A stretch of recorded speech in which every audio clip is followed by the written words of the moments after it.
Erik ten Hag has made a surprising team selection decision this evening as his Manchester United side line up to face Barnsley in the Carabao Cup. It was widely expected that there would be some rotation, with many expecting young Toby Collier to get a chance in midfield and Harry Amass at left back. Collier has indeed been selected, but looks to be playing in the left-back slot that could have been the former Watford youngster's place for the night. Altay Bayindir gets a rare chance in goal. Andre Onana gets a full night off, as Tom Heaton is the reserve keeper. Diogo Dalot is at right back. Harry Maguire and Johnny Evans are at centre back, with Lisandro Martinez and Matthias de Ligt rested after picking up knocks on Saturday. It is looking like a 4-3-3, with Manuel Ugarte, Casemiro and Christian Eriksen all starting, although Eriksen could play at number 10. Antony, Alejandro Garnacho and Marcus Rashford all start, but there is no place for Amad Diallo or Josh Zirkzee. We expect Rashford to be assuming the centre-forward role. Antony was the subject of intense questioning at the pre-match press conference, with Ten Hag suggesting other players have better chemistry. Nonetheless, the boss has handed him a chance to prove himself. There is a strong bench, with Heaton, De Ligt, Martinez, Noussair Mazraoui, Kobbie Mainoo, Bruno Fernandes, Amad, Zirkzee and Ethan Wheatley making up the 20. Amass will be disappointed not to even make the bench in a match where the team is so heavily rotated. Speaking at the pre-match presser ahead of today's Carabao Cup clash against Barnsley, the manager offered good news on the injury front and then discussed what Antony has to do to get back in the team. The subject then moved to a discussion about the team's model. It was an interesting point because the boss insisted all last season that he wanted United to be the world's best transition team, but it was a strategy that backfired badly as the Red Devils recorded their worst ever Premier League finish. If we have the players available, we can construct a team that can play very dynamic, very proactive, with a lot of speed, he said, suggesting that last season's transitional system was forced upon him by the injury crisis. This is clearly not the case, as he went on record during preseason last term stating that was his intention. We can play very good in attacking transitions, but we also want to dictate in possession. And from there find our moments to speed up. The boss has made several statements recently about how United are second only to Man City because they have won the second most trophies in the past 2 years. A reporter brought this up, noting previous manager Ole Gunnar Solskjaer's comments that trophies are not a good barometer of success. He also mentioned the fact that Solskjaer said they can almost be an ego thing for some managers. Ten Hag was then asked, "Do you agree with that? That the league is most important?" "I think all the leagues are important," he replied. In top football, at the end of the day it's about winning trophies and to hit the targets. You set some targets in the season but also longer term where you want to grow into, therefore you have a strategy and then follow the strategy and develop and progress the team. Something tells when you win one of the 5 leagues, then you hit some targets and you did your job well.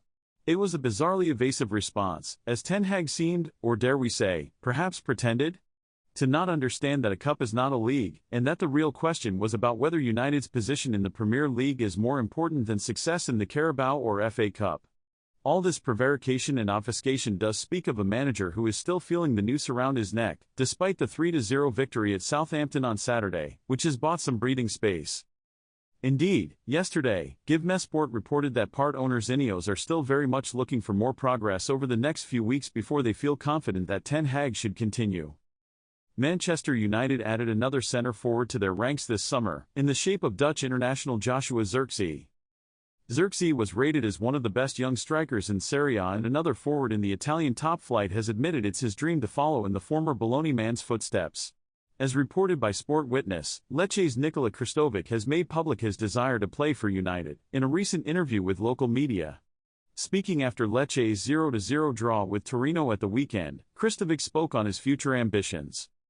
After the match against Torino, compatriot Mirko Vucinic, told me think about the next one. My dream is Manchester United, he said. However, the 24-year-old admitted he and his family are very happy in Italy and is happy to think about the present before making any plans to leave. Furthermore, Kristovic will need to develop at his current home, having scored just 9 times in 41 appearances over 2 seasons with Lecce.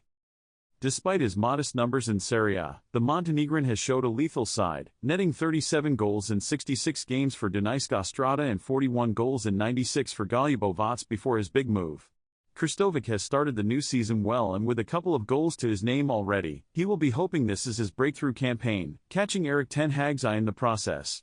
United are certainly in need of some additional firepower in attacking areas, having comfortably finished as the lowest scorers in the top 8 of the Premier League last season. It's a theme that's carried over to the new campaign, with United wasting more big chances in the division than any other side. Should Krstovic start finding the net with regularity in Italy, it may be a case of his dream becoming a reality in the not-so-distant future.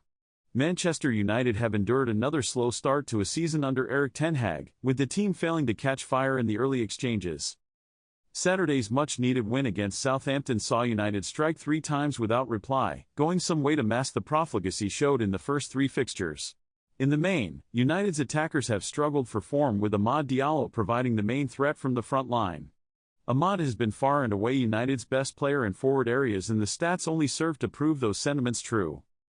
As reported by Sky Sports, Amad ranks as number 1 in many of the key attacking metrics for Ten Hag's side in the Premier League, underlining his impressive individual start.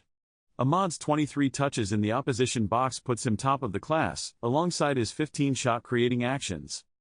Furthermore, Amad has created more chances than any other United player, 10, and leads the way in possession 1 in the final third, 4, and passes into the penalty area, 10. The Ivorian has picked up from where he left off at the back end of last season, when he forced his way into Ten Hag's first team after some eye-catching performances. Loan spells at Rangers and Sunderland appear to have worked wonders for the 22-year-old, who has been tipped for a breakthrough season at Old Trafford this term. Kobbie Mainoo was the latest player to praise the abilities of the former Atalanta man, who's had to be patient for his chance at United. Amad had made just 21 appearances for United before the start of this season, since signing from the Serie A side for just under £20 million in 2021. However, his outstanding early showings will see him doubling those numbers before this season's out, and should result in him securing a new contract in the process. His dramatic extra-time winner that knocked Liverpool out of the FA Cup last season placed him firmly in the hearts of United fans, who will be hoping for more magical moments from the winger during his time at the club. Manchester United hit Barnsley for 7 in their Carabao Cup third-round clash at Old Trafford on Tuesday to seal their place in round 4 of the competition.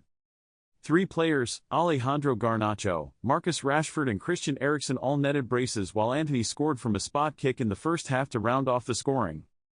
Erik ten Hag will be happy with the result after a difficult start to the campaign, but he will be most pleased by the fact that all his wingers have scored this season, which will help ease the pressure off new recruit Joshua Zirkzee. One player who has been heavily criticized for over a year now is Rashford, who felt the hate and criticism was almost akin to bullying, and he needed to answer his critics. He started with a goal against Southampton in the league at the weekend and carried on in the same vein against the team from League One. The Mancunian even whipped out his trademark celebration, which delighted the Old Trafford faithful, and he played with a smile on his face, which will please the manager. The Englishman also grabbed the assist for Garnacho's first, and it was his pass that led to Antony winning the penalty. The 26-year-old had 3 shots on target, while 3 more were blocked, while he contributed 1 key pass and created 1 big chance. Playing as the lone center forward is not something the academy graduate enjoys, but he worked hard on the night, and apart from the goals, he also won half of his ground duels and also made 1 clearance. While many critics will point to the fact that this was just Barnsley, Rashford played with confidence and performed against what he was up against, and that is all the manager could have asked for.